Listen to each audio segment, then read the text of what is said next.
Yeah, I wanted to ask you because I think now people see podcasters as like the top communicators, like they're almost masters of the art, which makes sense. But whenever like you hear like the build of like, we'll use Lex again as as an example because I listen to his show a lot, but like he's monotone, he's not overly like he know like I think I remember hearing him saying in an episode like he knows he's not that funny, so he doesn't try to be it at all, and like it's not really it's not overly entertaining. Like 6 hours of talking to someone can't be entertaining, but like he nails communication. Like he's an incredible communicator and stuff like that. But what do you think it is about these people that make them such great communicators? I know from the back end they're really dedicated and they're professionals at what they do, but the communication aspects, the part that separates them.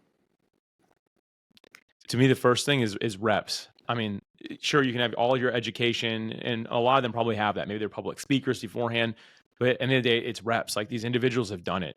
One of my friends, his name's Jordan Harbinger, and he's got the Jordan Harbinger Show. It's a good podcast. I think he's one of the best conversationalists and question askers I've ever come across. And I asked him, like, how'd you learn how to do that? And he's like, 300 episodes. And he wasn't kidding. He's like, about 300 episodes in, I finally like kind of figured out like this is what I'm good at. And ASG, you do something really similar to this. We didn't hit record right away. We took a little bit of time to chat through it to kind of like build some synergy and stuff like that. He does that same thing.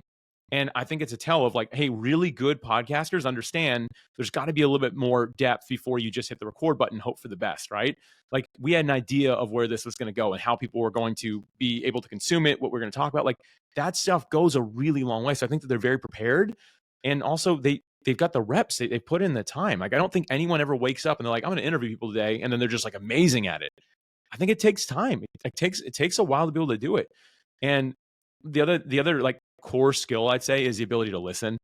And I think that in today's world, that especially is becoming like a more and more of a rare skill to see people understanding like truly how to listen.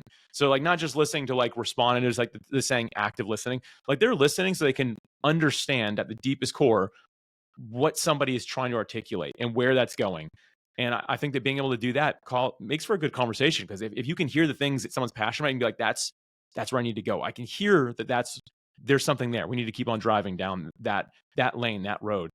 All this stuff takes time though. So I mean, going back to reps, it's probably like the core of it all. Why do you think then people aren't as good at listening now? Because like everybody loves to talk. Everybody does love to talk. Sorry, grab a sip of water. Everybody does love to talk, and I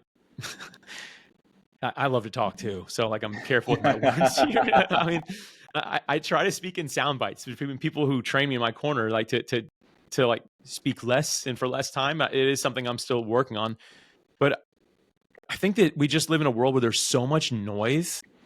Social media, the way that even like TV is produced now, it's loud, it's fast. There's not a lot of like pausing moments, anything like that. And so I think that we're just preconditioned to want to be part of it. Belonging is one of the core pieces of like humanity, right? We want to belong.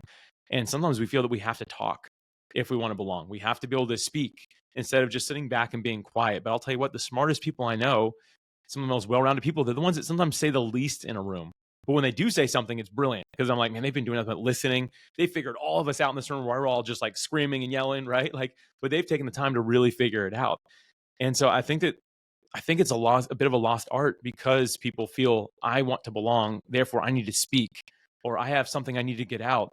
And reality is people will usually give you the chance if you're quiet, instead of just trying to like not listen, just waiting for your turn to talk. Like there's a very, very big difference there. But I see more of that than anything else in the world today, sadly.